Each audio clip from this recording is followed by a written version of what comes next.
તમે બધા બીજી શેડ્યુલમાં અહીં પધાર્યા, ખૂબ આનંદ થયો.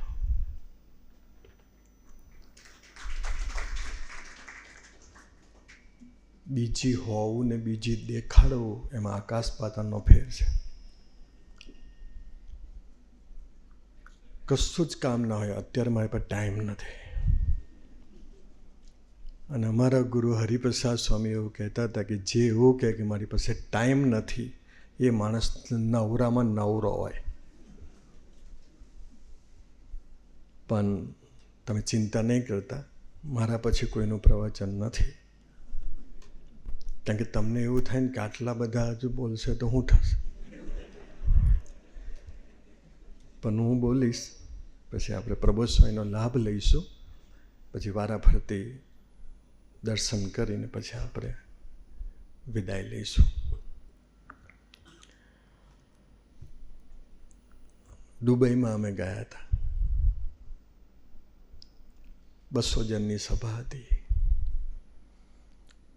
એમાં 25 ચાર્ટર્ડ એકાઉન્ટન્ટ આવ્યા હતા. એમાં 22 વરાછાના હતા.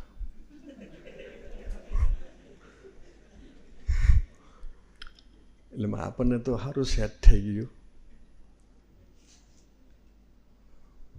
કેમ કે વરાછા અત્યારે આખી દુનિયા પર રાજ કરે છે.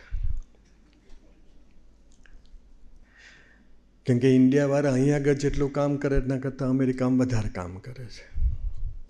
કારણ કે ત્યાં જઈને એને સેટ થવાનું છે. નાનકડી 5-10 મિનિટ વાત કરીને મારી સેવા પૂરી કરી દો. આપણે તો કદાચ સીએવાળા તો નવરા હોય, આ ડૉક્ટર્સ બધા બીજી શેડ્યુલમાંથી આવ્યા છે. મારો થોડો આનંદ કરવાનો નેચર છે, એટલે કંઈક ખોટું લગાડતા નહીં.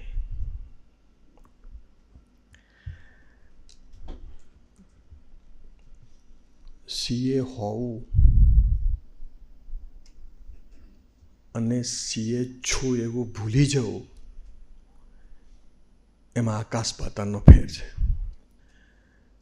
આ મોટા પુરુષો, હું જ્યારે મેં બીકોમ પૂરું કર્યું ત્યારે ભરૂચ જિલ્લાના સમની ગામમાં સ્વામીજી પધારેલા. અને હરિપ્રસાદ સ્વામી મને જોયો, એ ગાડીમાંથી ઉતરે એમ્બેસેડરમાંથી, હું સામે જ ઊભેલો. એમને મને જોયો ને એટલે તરત જ કહ્યું, બીકોમ થઈ ગયા? મેં કહું હા. સીએ ચાલુ કરી દો. કારણ અમારા તાલુકામાં 10-15 પેઢીમાં કોઈ સીએ નહીં હોય. તાલુકાની વાત કરું છું. અને એમાં આપણે સીએ ચાલુ કરીએ એટલે તો અહીંયા આગળ સુધી આસમાન સુધી હોય કે હું સીએ. કોઈ પૂછે ના તો બી આપણે કહી દઈએ હું સીએ. હું ન્યૂ જર્સી ગયો હતો તો એક જણ પીએચડી કરતો હતો. મને ખબર હતી કે આ પીએચડી કરે છે, પણ બધા ગ્રુપમાં ઊભા હતા એટલે મેં કીધું, મૂકું માસ્ટર્સ કરે છે. સ્વામી એક્સક્યુઝ મી. મૂકું શું થયું? પીએચડી કરું છું. મૂકું સોરી. કારણ એટલા માટે સ્વામીજી કે એજ્યુકેશન, ભગવાન સ્વામિનારાયણે કહ્યું છે કે જેને પોતાનું આત્યંતિક કલ્યાણ કરવું હોય એને કોઈ પ્રકારનું મનમાં માન ન રાખવું કે હું ઉચ્ચ કુળમાં જન્મ પામ્યો છું, હું વિદ્વાન છું, હું રૂપવાન છું, એવું કોઈ પ્રકારનું મનમાં માન ન રાખવું. અને પછી વાત કરી એવા સત્સંગી, એના પણ દાસાનો દાસ થઈને રહેવું, પોતાના આત્માનું કલ્યાણ કરવા માટે. એટલે આ બધા પુરુષો આપણા આત્માની રક્ષા કરતા હોય, એને આપણા દેહ હાથે મતલબ જ ના હોય, આપણા એજ્યુકેશન હાથે મતલબ જ ના હોય. કેમ કે આપણે સીએ કહ્યા હોય, ડૉક્ટર થયા હોય, સીએસ થયા હોય, જ્યારે બી આ પૃથ્વી પરથી વિદાય થઈશું, નેક્સ્ટ બોર્ન થશે ને, ઓહ તમે સીએ તને લાસ્ટ બોર્નમાં, ચાલો તો એનાથી આગળ PhD કરવું જ કરો. કશું નહીં ભાઈ, એક ચાલુ કરો, 1 2 3 4 5. કારણ આ લોકોનું જ્ઞાન કેરી ફોરવર્ડ થતું નથી, ભગવાનનું જ્ઞાન કેરી ફોરવર્ડ થાય. અને એટલા માટે બધી જ ભણવું જ જોઈએ, ન ભણવું જોઈએ મારો પ્રશ્ન જ નથી. પણ એને લઈને અમારે એક PhD થયેલો હતો, થીસીસ લઈને સ્વામીજી પાસે આવ્યો કે સ્વામીજી હું PhD થઈ ગયો છું, આમાં આશીર્વાદ લખ્યા. તો સ્વામીજીએ લખ્યું કે હે ભગવાન સ્વામિનારાયણ, હે ગુણાતીતાન સ્વામી, હું PhD થયો છું એવું પાપ મારા હૈયામાંથી વહેલું કાઢી નાખશો જી. હું PhD થયો છું એનું પાપ. અમારે એક PhD થયેલો, મૂકું ભાઈ તું છેલ્લે બેજે. એ કરે છે PhD, હવે ડિસેમ્બરમાં પૂરું થશે મેડિકલમાં. પણ આ બધા પુરુષો છે ને આપણા આત્માની રક્ષા કરવા માટે આ ધરતી પર આવતા હોય છે. એટલે હું CA કરતો તો આર્ટિકલશીપ કરવા માટે ભરૂચ એક પેટ્રોલ પંપ પર ઓડિટ કરવા જવાનું થયું, અને ત્યાં હરિપ્રસાદ સ્વામીજી બિરાજમાન હતા, જેની પાસેથી અમે દીક્ષા લીધી. એ હરિપ્રસાદ સ્વામીજીએ મને, હું એકલો જ બેઠેલો ને એ પણ બેઠા હતા એકલા, એમને મને કહ્યું, મને કે તારે ડૉક્ટર મિલ્ટનને રોજ યાદ કરવાનો. હારા આપણી નાલાયક બુદ્ધિ, મને હારો વિચાર આવ્યો કે ભગવાન સ્વામિનારાયણને નહીં, ગુણાત્યાન સ્વામીને, ભગવાન રામને નહીં, ભગવાન કિશનને નહીં, આ ડૉક્ટર મિલ્ટન વળી કયું ભગવાનનું સ્વરૂપ થઈ ગયું, તો એને વળી યાદ કરવાનું. આ બુદ્ધિ, આપણી બુદ્ધિ છે ને આ લોકોમાં લાગે.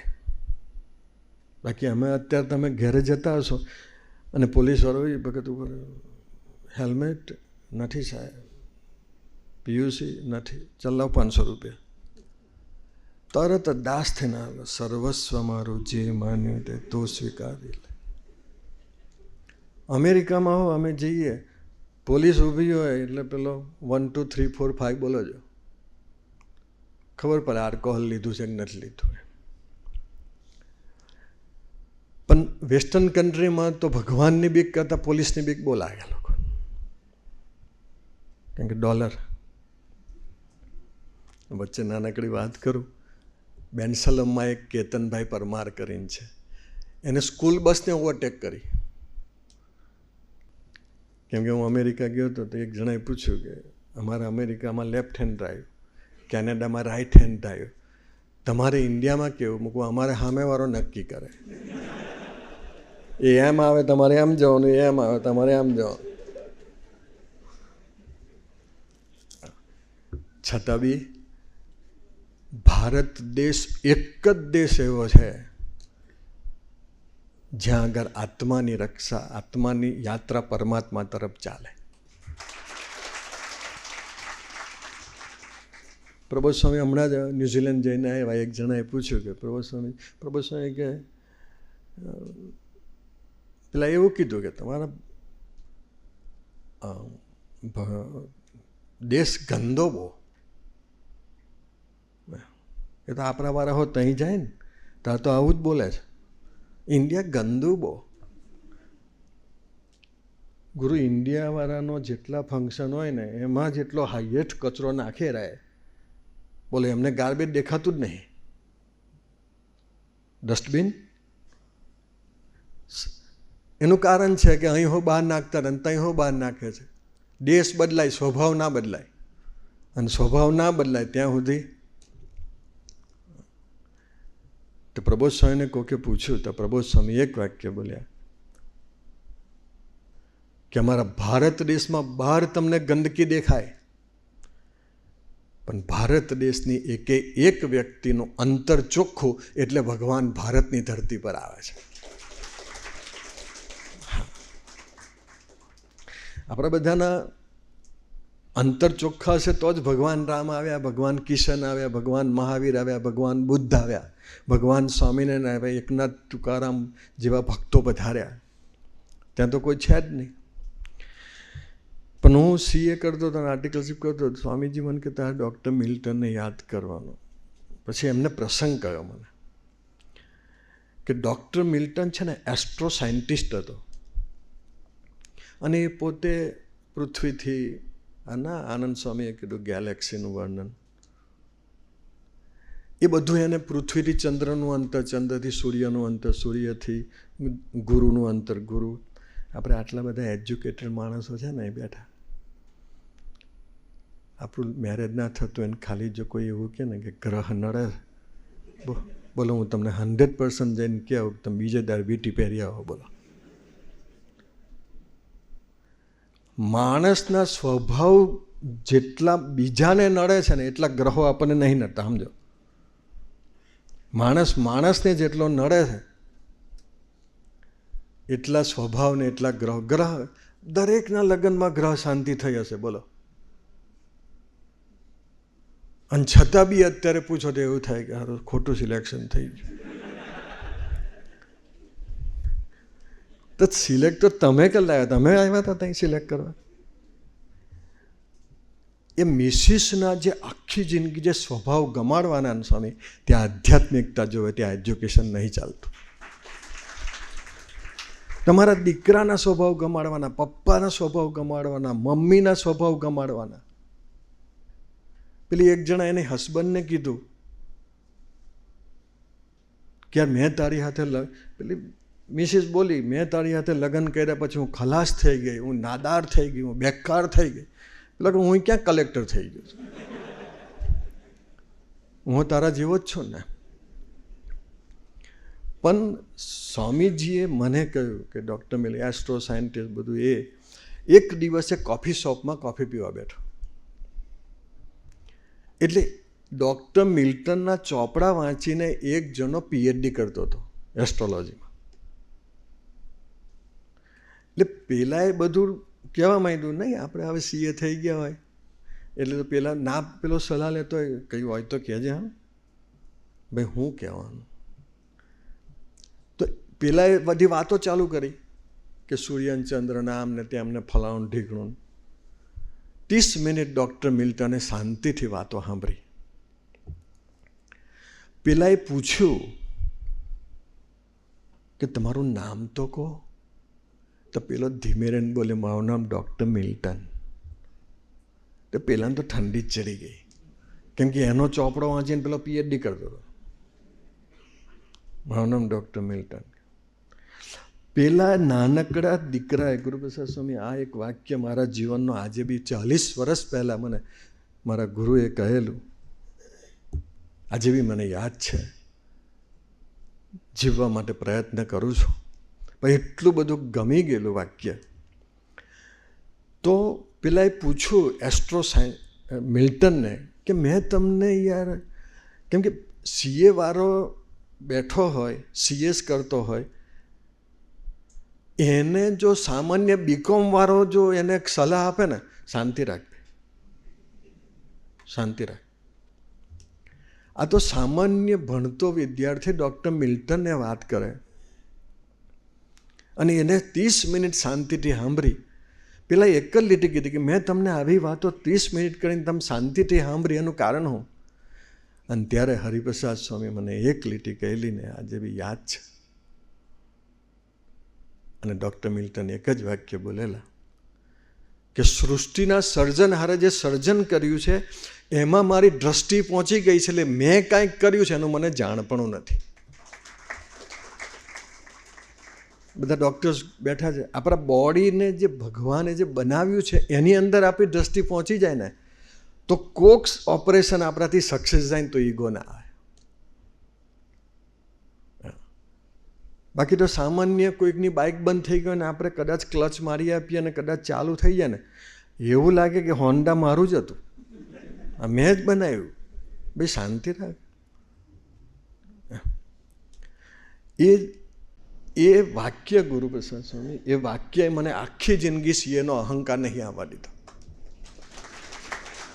એ મારા આત્માની રક્ષા કરી સ્વામીજી. સીએ થવું હેલું છે, પણ હું સીએ થઈ ગયો છું એ ભૂલવું એના કરતાં બી અઘરું છે. અને ત્યાં આવા પવિત્ર પુરુષોની ગોદ જોઈએ. નાનકડી એક વાત કરીને પૂરું કરું, પછી પ્રભોત્સવનો લાભ લે, પછી બધા દર્શન કરીને આપણે વિદાય થઈશું. હમણાં જ હું આનંદ સ્વામી હોંગકોંગ ગયા હતા. અમે હોંગકોંગની અંદર એક રોહિતભાઈ કરીને છે, કાશ્મીરના એ બ્રાહ્મણ છે, અનમેરિડ છે. સિટી બેંક એશિયાના એક ડિપાર્ટમેન્ટનો એ ડાયરેક્ટર છે. ઓલ ઓવર એશિયાના સિટી બેંકનો ડાયરેક્ટર. અને આવા માણસો સ્વામીજી એને વિચાર આવે કે લગ્ન નહીં કરવું. બાકી હારું આપણને તો એવું જ હારું બધા નંબર લાગી ગયો, મારો જ રહી ગયો. મને એક જણો કે મને કે લગ્ન કરવું જોઈએ કે ના કરવું જોઈએ. ભાઈ તું મને ના પૂછીશ, તું કોકને ના ના મને કે તમારો અભિપ્રાય તો કહો. મેં કહું ભાઈ મને તું પૂછીશ નહીં. તો કે ના તમારો અભિપ્રાય કહો. મેં કહું જો પહેલાં જેને એવો બિઝનેસ કર્યો હોય એવા 10 વ્યક્તિને પૂછી જો કે આ ધંધો કરાય કે ના કરાય. અઠવાડિયા પછી મારી પાસે આવ્યો એટલે મને કહે એટલે મૂકું જેને લગ્ન કરે એને પૂછ કે આ કરાય કે ના કરાય. અઠવાડિયા પછી મારી પાસે આવ્યો. મૂકું શું કીધું?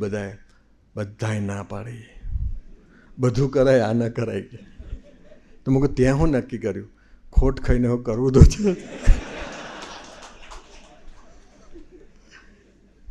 એ પંચ વિષયના જે રસ અને રાગ એ હૈયામાંથી ઓછા કોણ કરે? ત્યાં નિર્દોષ અને પવિત્ર સાધુ જોઈએ. જેના જીવનમાં ન સ્ત્રીની વાસના હોય, ન ધનની વાસના હોય, ન સત્તાની વાસના હોય, એવા પવિત્ર સંત જે દિવસે આપણને મળી જાય ને તે દિવસે આપણી ધનની વાસના, સ્ત્રીની વાસના. સ્ત્રી લગ્ન કરવું એ ગુનો નથી, પણ લગ્ન કર્યા પછી બીજી સ્ત્રી સામે નજર કરીને આસક્તિથી જીવવું એ ગુનો છે. અને એમાંથી આપણને બહાર કાઢે કોણ છે? તે રોહિતભાઈ બેઠા હતા, અમે એના ઘરે જમવા ગયા તો પ્રબોધ સ્વામીજી વર્ણન કરતા હતા કે આ અમારા સર્વમંગલ સ્વામી CA થયેલા, શાશ્વત સ્વામી MSc એગ્રી થયેલા, ગોલ્ડ મેડલ, અશોકભાઈ કે માઇક્રોબાયોલોજી, બધાનું. પછી કૃષ્ણાભાઈ હતા કે સિટી બેંકના ડાયરેક્ટર, એ બધું વર્ણન કરતા. પછી પ્રબોધ સ્વામી એક વાક્ય બોલ્યા, હું એક જ અંગૂઠા છાપ છું. અને જેવો ગુરુ બોલ્યા ને પ્રબોધ સ્વામી કે હું અંગૂઠા છાપ છું, ત્યાં સિટી બેંકના ડાયરેક્ટરે દંડવત કરી લીધા કે સ્વામીજી આ બધા છે પણ મૂળ જ્ઞાની તો તમે છો. જ્ઞાનને પચાવીને બેઠા છો ને એટલે જ્ઞાન બહાર નથી આવતું. આ પુરુષોની ગરીબાઈ એવી છે સ્વામી. હા, અમારા હાર્દિક ડૉક્ટર બેઠા છે, એ તો મેં જોયો એટલે હું કહું છું. એનું મેરેજ હતું, એ અમદાવાદ જતા હતા, ડેન્ટલ સર્જરીમાં એને માસ્ટરી કરી. સ્વામીજી પાસે હું લઈ ગયો, મૂકું સ્વામીજી ડેન્ટલ સર્જરીમાં માસ્ટરી કરી છે. અને 15 વર્ષના જૂના ડૉક્ટરોને બી જે ઓપરેશન નથી મળતું એ ઓપરેશન એને મળે છે ને એ કરે છે. એ સ્વામીજીની આંખમાં આંસુ આવી ગયા. આંસુ એટલે નહોતા આવ્યા કે 15 વર્ષના અનુભવી ડૉક્ટરો જે નથી કરી શકતા એ ફ્રેશ વ્યક્તિ કરે છે એટલે આંસુ નહોતા આવ્યા.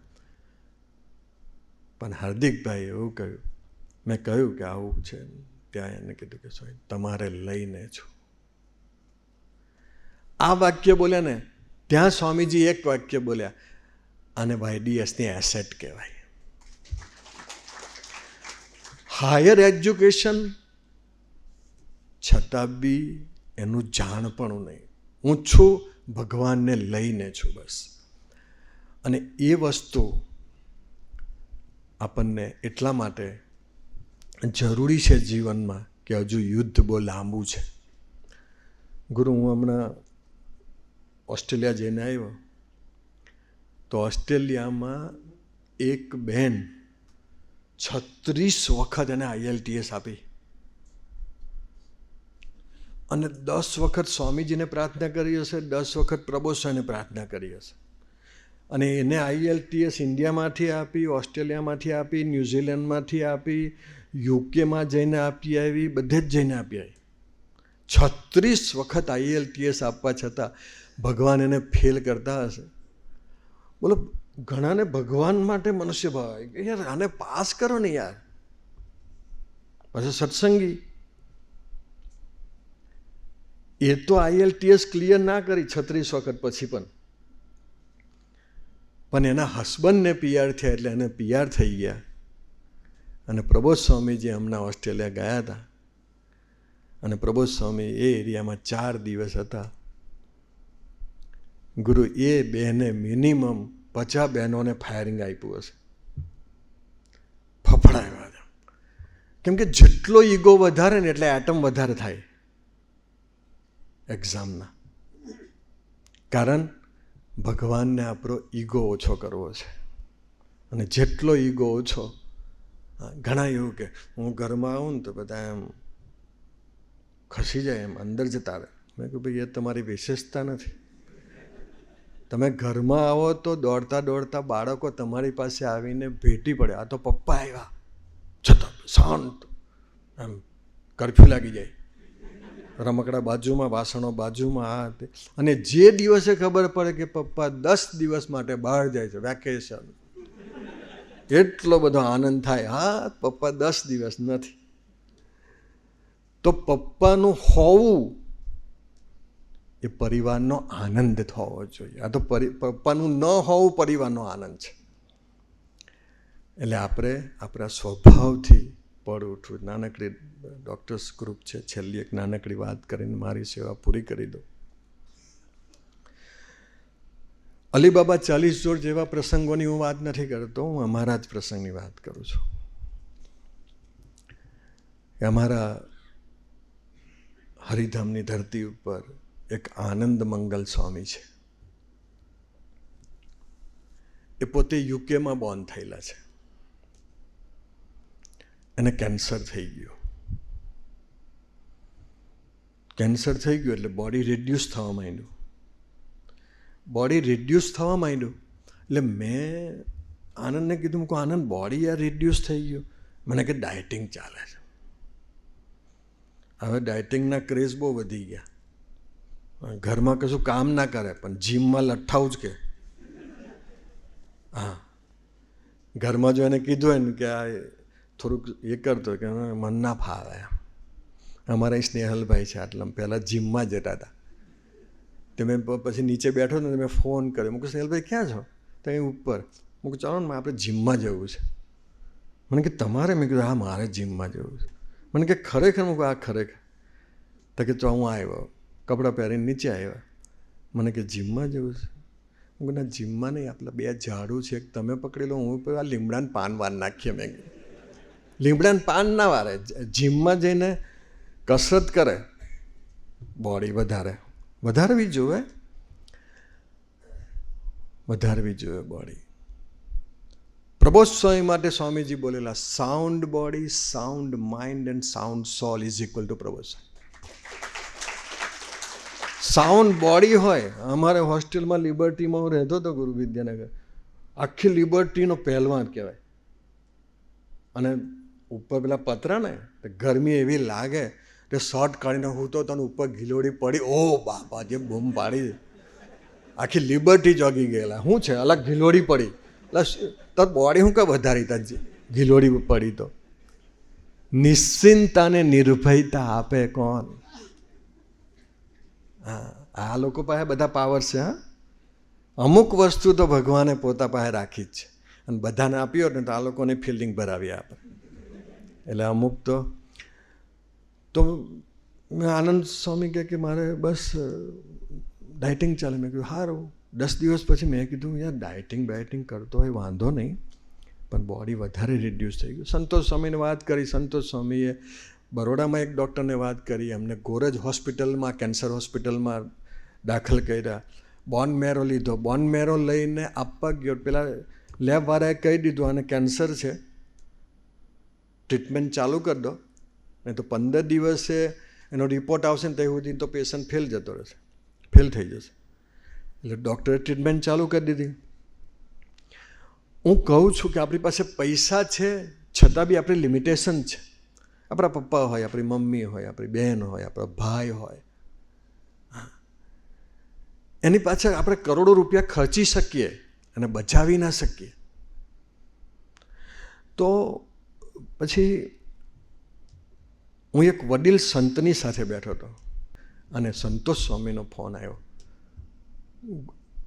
ગોરજ હોસ્પિટલમાંથી, ડૉક્ટરનો જ આવ્યો કે સ્વામીજી, આ સ્વામીને આપણે કાલે અહીં હોલ પાડી દેવું પડશે, આઈસીયુમાં લઈ જઈને, અને ત્યાંથી ફૂડ આપવું પડશે.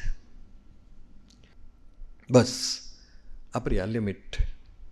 બહુ પૈસા હોય તો ચાર્ટર પ્લેનથી અમેરિકા લઈ ગયા, બહુ પૈસા હોય તો ચાર્ટર પ્લેનથી બીજી કોઈ કન્ટ્રીમાં લઈ ગયા.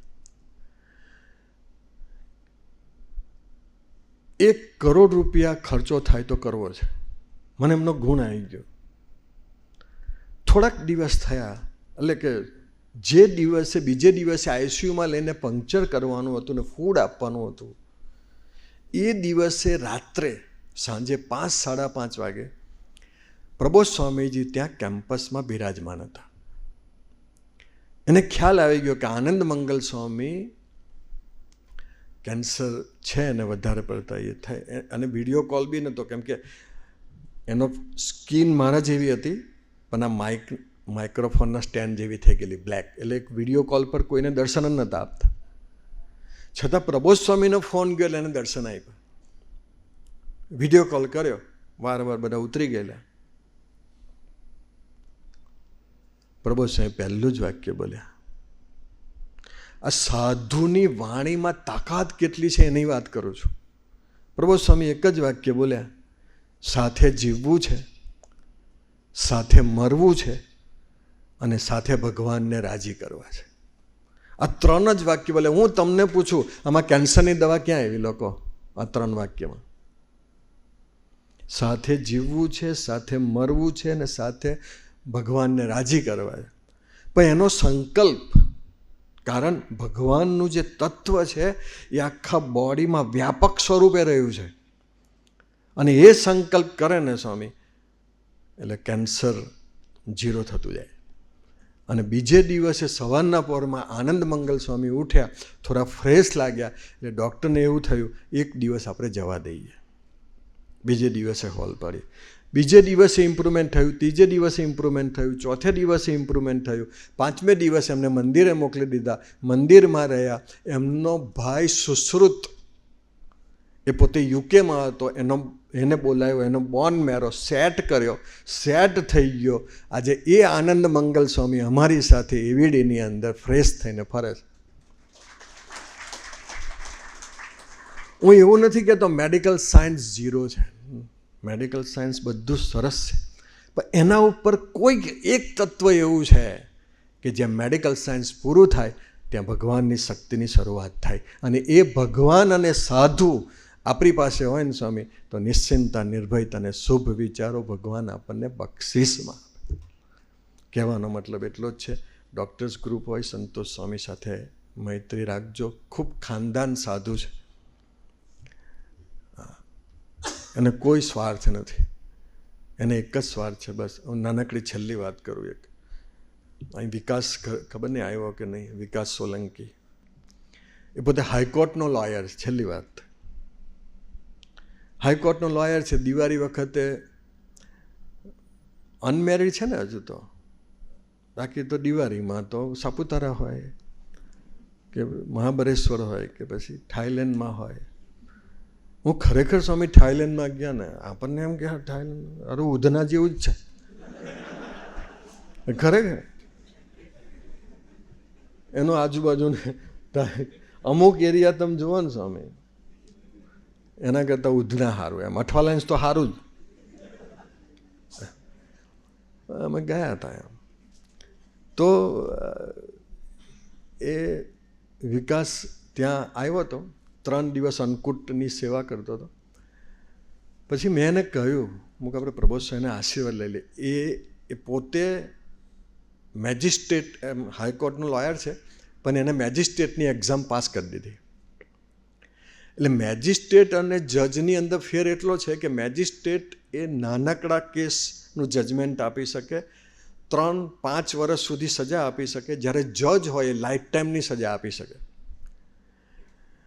એટલે મેજિસ્ટ્રેટ અને જજની વચ્ચે બહુ મોટો ડિફરન્સ છે. એટલે પછી મેં પ્રબોધ સ્વામીની પાસે આવ્યો. હું કહું, પ્રબોધ સ્વામી સુરતનો દીકરો છે અને ભક્તોની બહુ સેવા કરે છે, અને જેમ ડૉક્ટર્સ કરે એમ વકીલો બી કરે ને, ફી ઓછી લે તેમ નાની મોટી. અને પછી મેં કીધું એ મેજિસ્ટ્રેટની એક્ઝામ બી આપી. પ્રબોધ સ્વામી કેમ આટલી નાની ઉંમરે? કેટલી ઉંમર? તો કે 26 વર્ષ. આટલું કીધું. પછી મેં વિકાસને કહ્યું, મૂકું તું પ્રબોધ સ્વામીને કંઈ પ્રાર્થના કરવી હોય તો કર. અને ત્યારે એક વાક્ય બોલ્યો કે પ્રભુ સ્વામી મને એવું બળ બુદ્ધિને શક્તિ આપજો કે ભગવાનના ભક્તોની સેવા હું ભગવાનના ભાવથી કરું ને એવા મને આશીર્વાદ આપજો. એને પ્રાર્થના કરી, અને પ્રાર્થના કરી અને પ્રબોધ સ્વામી ગુરુ રાજી થઈ ગયા. અને પ્રબોધ સ્વામી એક જ વાક્ય બોલ્યા, ભગવાન તને મેજિસ્ટ્રેટમાંથી જજ બનાવશે. એ જે આશીર્વાદ છે એ આવા પવિત્ર સંતો પાસે છે. કહેવાનો મતલબ એટલો, તમારા બધાના દર્શન થયા, ખૂબ આનંદ થયો. અમે બાકરોલની ધરતી પર વિદ્યાનગરમાં જ રહીએ છીએ. કોઈ વખત એ બાજુ આવવાનું થાય તો પધારજો. ભગવાન રામ, ભગવાન કિશન, ભગવાન શિવશક્તિ, ભગવાન આદ્યશક્તિ, ભગવાન સ્વામિનારાયણ, ગુણાત્યાન સ્વામી, શાસ્ત્રીમાં યોગીમાન્ય સ્વામીજી આપણને સૌને આવા પવિત્ર સંતોની જેને માનો તેને. અમે કોઈને સંપ્રદાય બદલવાનું કહેતા જ નથી, ગુરુ બદલવાનું કહેતા જ નથી. સંપ્રદાય બદલવાની જરૂર નથી, સ્વભાવ બદલવાની જરૂર છે. સ્વભાવ સારા હોય તો ગમે તેવા ગુરુ સારા લાગે. સ્વભાવ ખરાબ હોય, સારામાં સારા સાધુ પણ આપણને યોગ્ય ન લાગે. જેને માનો એને, પણ જીવનમાં એક સંત એવા રાખજો જે આપણને આલોક અને પરલોકમાં સુખી કરે. એ જ પ્રાર્થના સહજાનંદ સ્વામી મહારાજની.